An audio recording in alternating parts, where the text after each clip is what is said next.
Hello साथियों, नमस्ते। आपके अपने यूट्यूब चैनल निर्मल हर्ट कोचिंग क्लासेस में आपका स्वागत है। देखिए साथियों, हमने इससे पहले सीटेट के 20 क्वेश्चंस पार्ट 1 में मैंने इसको डिस्कस किया था। आज मैं नेक्स्ट 20 क्वेश्चंस पार्ट नंबर 2 में लाता हूँ। आशा करता हूँ कि ये क्वेश्चन आपके लिए बेहद पसंद आएंगे तथा आपने उन क्वेश्चन जो है कि पिछले पार्ट में मैंने क्वेश्चन कराए थे, आपने उनको रिवाइज भी कर लिया होगा।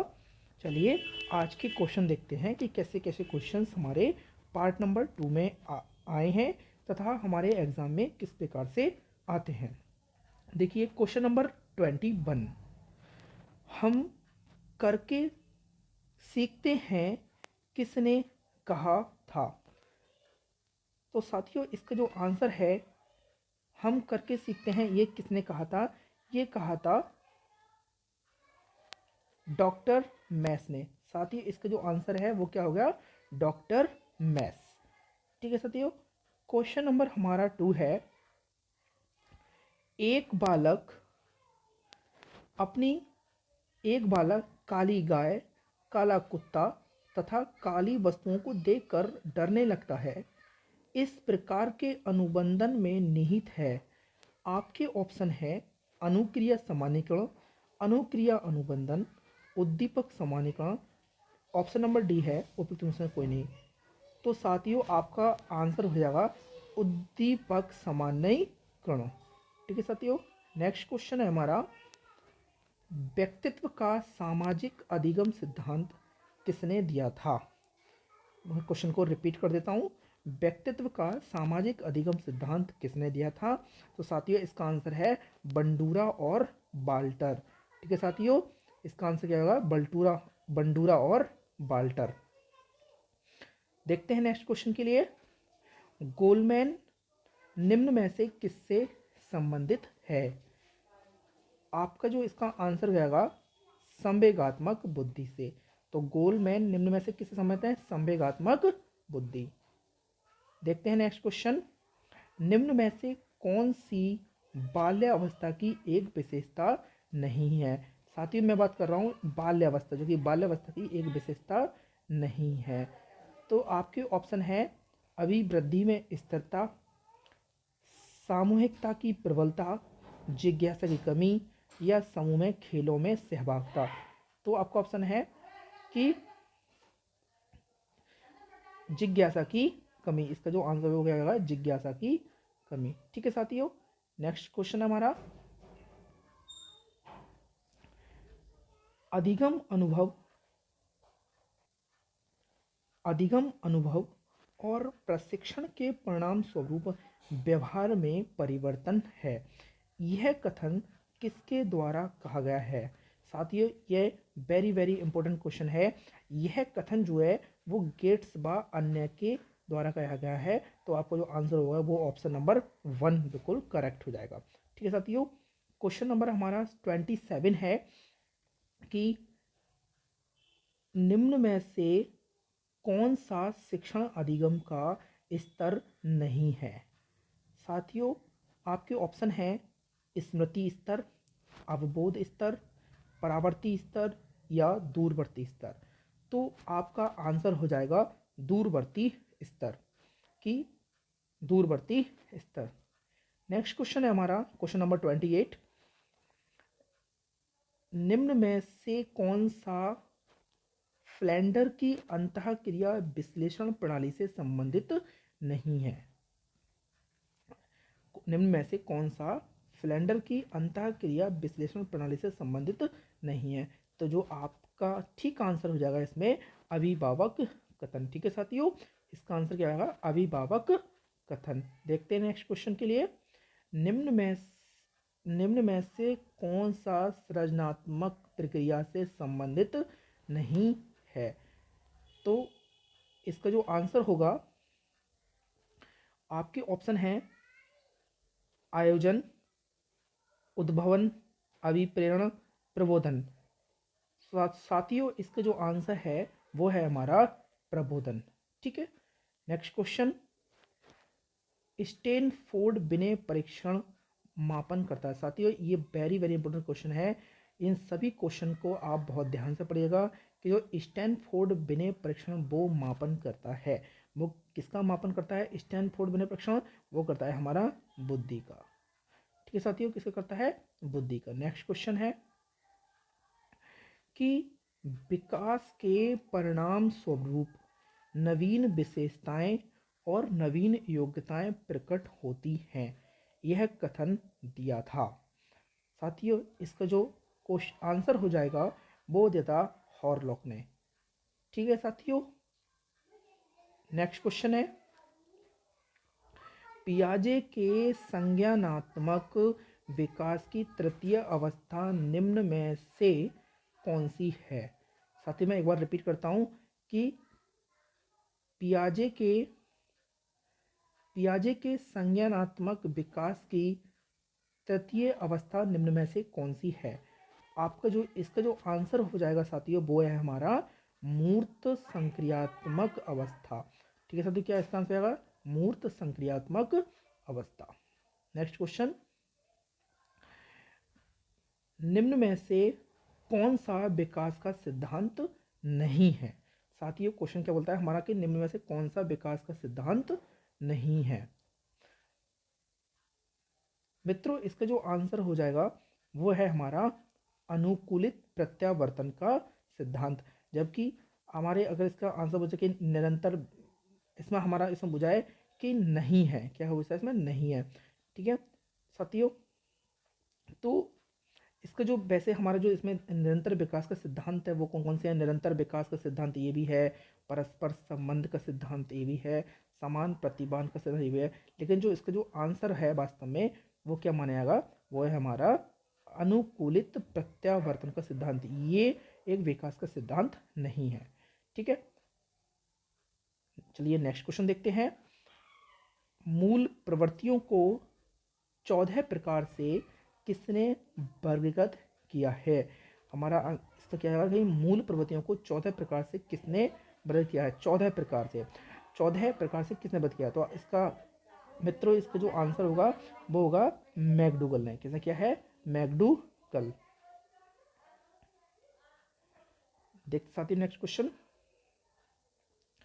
बुद्धि के द्विकारक सिद्धांत का प्रतिपादन किसने किया है? बुद्धि के द्विकारक सिद्धांत का प्रतिपादन। साथियों ये बहुत इंपॉर्टेंट क्वेश्चन है कि बुद्धि के द्विकारक सिद्धांत का प्रतिपादन। आप इस क्वेश्चन का आंसर जानते ही होंगे, किसने कहा है? ये कहा है स्पीयरमैन जी ने। ठीक है साथियों, नेक्स्ट क्वेश्चन, ग्रंथियों के आधार पर व्यक्तित्व के विभिन्न प्रकारों की चर्चा किसने की है? ग्रंथियों के आधार पर व्यक्तित्व के विभिन्न प्रकारों की चर्चा किसने की है? वो है क्रैसमर जी ने की है। किसने की है साथियों? क्रैसमर जी ने। ठीक है, चलिए नेक्स्ट क्वेश्चन देखते हैं।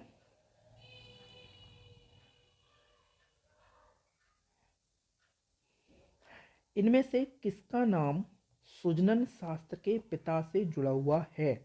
सुजनन शास्त्र, इसे हम इंग्लिश में बोलते हैं सुजनन की। ठीक है, सुजनन शास्त्र, इनकी सुजनन की। तो इस सुजनन शास्त्र के पिता के नाम से हम किसको जानते हैं? इसका जो आंसर होगा वो है हमारा गाल्टन। गाल्टन जी को हम सुजनन शास्त्र के पिता के नाम से जानते हैं।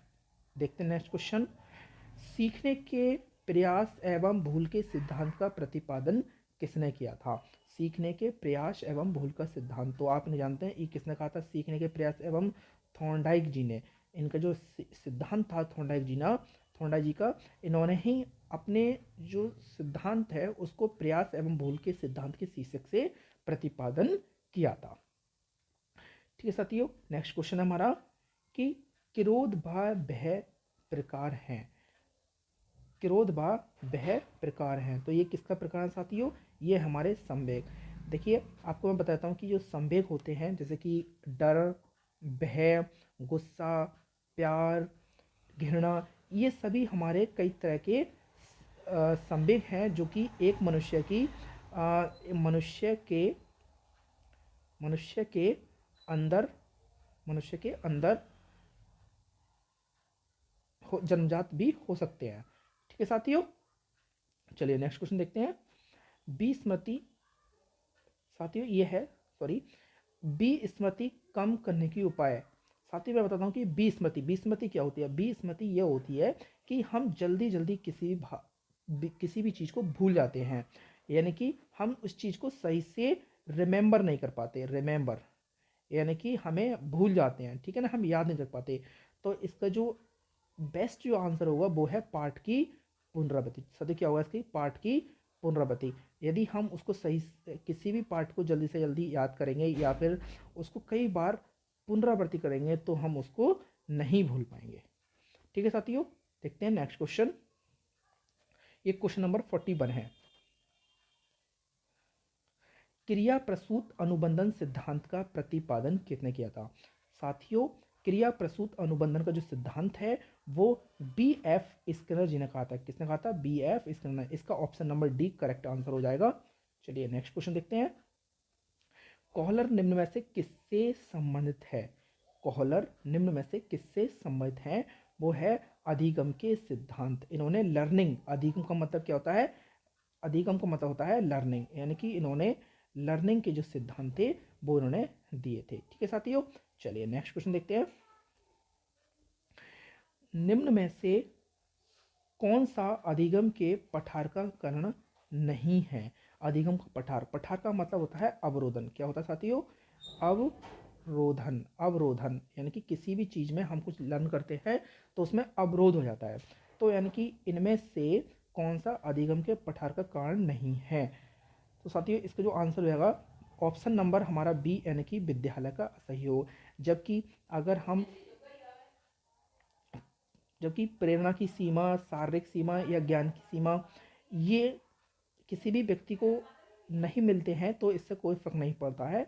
लेकिन अगर विद्यालय का सहयोग नहीं मिलेगा तो ये इसका मतलब अधिगम का पठार का कारण नहीं होगा। ठीक है साथियों, तो इसका आंसर क्या है, विद्यालय का असहयोग। चलिए नेक्स्ट क्वेश्चन देखते हैं। अंतर्मुखी व्यक्तित्व एवं बहिमुखी व्यक्तित्व। साथियों इसका ध्यान देना इस क्वेश्चन पे कि अंतर्मुखी व्यक्तित्व एवं बहिमुखी व्यक्तित्व का वर्गीकरण किसने किया है। तो जो इसका जो आंसर होगा वो होगा युंग। साथियों कहीं कहीं हमें चुंग, कहीं ऐसे हमारा जो सही आंसर है वो है युंग, और कहीं कहीं आपको चुंग लिखा हुआ होगा, लेकिन चुंग आपका जो है वो गलत है, जबकि युंग हमारा आंसर बिल्कुल ठीक है। ठीक है साथियों, चलिए नेक्स्ट क्वेश्चन देखते हैं। Question number 45। बुद्धि के तरल क्रिस्टलीय प्रतिमान के प्रतिपादक कौन थे। बुद्धि के तरल क्रिस्टलीय प्रतिमान के जो प्रतिपादक हैं वो हैं हमारे कैटेल जी। साथ ही कौन है इसका आंसर, कैटेल जी। ठीक है, ऑप्शन नंबर ए बिल्कुल करेक्ट हो जाएगा। देखते हैं साथी नेक्स्ट क्वेश्चन। देखते हो, किसी दूसरी वस्तु की अपेक्षा एक वस्तु पर चेतना का केंद्रीकरण अवधान है, यह कथन किसका है। मित्रों ये जो कथन है कि किसी दूसरी वस्तु की अपेक्षा एक वस्तु पर चेतना का केंद्रीकरण अवधान है, ये कथन जो वो है डम्बिल जी का। डम्बिल जी का देखो, मैं आपको इस क्वेश्चन को बताता हूँ कि हमने मान लो कोई वस्तु है, एक वस्तु हमारी है जिस पर कि हम सोच रहे हैं, लेकिन हम अपेक्षा क्या करना है, इस वस्तु की अपेक्षा हम दूसरी वस्तु की अपेक्षा क्या कर रहे हैं, एक वस्तु पर हम क्या करते हैं, अपना ध्यान लगाते हैं। तो ये जो कहता है ये केंद्रीकरण ये होता है, वो अवधान होता है। क्या कहता है, हम अवधान बोलते हैं। तो ये जो कथन है वो किसने कहा था, ये कहा था हमारा डम्बल जी ने। ठीक है, डम्बल जी ने कहा था। Next question. अब देखिए ये क्वेश्चन बहुत बहुत इंपॉर्टेंट है, ये हर बार आता है, और ये इस बार सीटेट के जो 2021 में सीटेट का एग्जाम हुआ था इसमें भी आया था। चलिए देखते हैं कि एक बालक जो कि साइकिल चलाना जानता है, मोटर बाइक चलाना सीख रहा है, यानी कि वो पहले से क्या है, साइकिल चलाना तो जानता है, साइकिल तो चलाना जानता है, अब वह क्या करता है, बाइक चलाना सीख रहा है। तो इसका मतलब यह है कि यह उदाहरण होगा, ये किसका उदाहरण होगा, ये जो उदाहरण होगा वो है ऊर्ध्व अधिगम अंतर का। ऊर्ध्व अधिगम अंतर का मतलब कि पहले उसने कुछ छोटी चीज़ सीखी थी, अब वह बड़ी बड़ी चीज़ सीख रहा है। तो इसका मतलब क्या है, वह ऊर्ध्व अधिगम अंतर कर रहा है। ठीक है साथियों, चलिए नेक्स्ट क्वेश्चन देखते हैं। संज्ञान किस बुद्धि के सिद्धांत का हिस्सा है। संज्ञान किस बुद्धि के सिद्धांत का हिस्सा है? वो है गिलफोर्ड का सिद्धांत। ठीक है, ओके। नेक्स्ट क्वेश्चन, संज्ञानात्मक संप्रति का न्यूनतम स्तर है। मैं बता दूं आपको, जो संज्ञानात्मक संप्रति का वो न्यूनतम स्तर है वो है हमारा ज्ञान। वैसे इसके जो भेद भेद होते हैं, वैसे क्या होता है हमारा, तो ज्ञान, बोध, प्रयोग, अनुप्रयोग, विश्लेषण, संश्लेषण, और ये हमारे भाग होते हैं सभी। तो इसका जो सबसे जो निचला भाग होता है वो होता है हमारा ज्ञान। चलिए नेक्स्ट क्वेश्चन देखते हैं हमारा। क्वेश्चन नंबर हमारा 50 है, क्रैस्मर ने व्यक्तित्व को निम्न में से किस प्रमुख प्रकार में वर्गीकृत किया है? क्रैस्मर ने जो व्यक्तित्व होता है, व्यक्तित्व को हम इंग्लिश में क्या बोलते हैं? पर्सनैलिटी। क्या बोलते हैं? पर्सनैलिटी। पर्सनालिटी बोलते हैं, ठीक है साथियों, पर्सनालिटी। तो जो क्रैस्मर जी थे, उन्होंने व्यक्तित्व को निम्न में से किस प्रकार में वर्गीकृत किया है? आपको बता दूं, इसका जो आंसर हो जाएगा वो होगा, मतलब कि क्रैस्काय यानी कि दुर्बल, सुडोलकाय, गोलकाय यानी कि उपयुक्त। तो जो इसके जो आंसर है वो ये सभी इसके हो जाएंगे। ठीक है साथियों, ओके, थैंक यू। हम आज की इस वीडियो में इतना ही करते हैं, मिलते हैं नेक्स्ट वीडियो में। अगर मेरी आपको ये वीडियो अच्छी लगी हो तो please like, subscribe and comment. अगर आपको इसमें से कोई भी क्वेश्चन समझ में नहीं आया हो तो प्लीज़ कमेंट बॉक्स में ज़रूर मुझे क्यूरी बताइएगा। Thank you.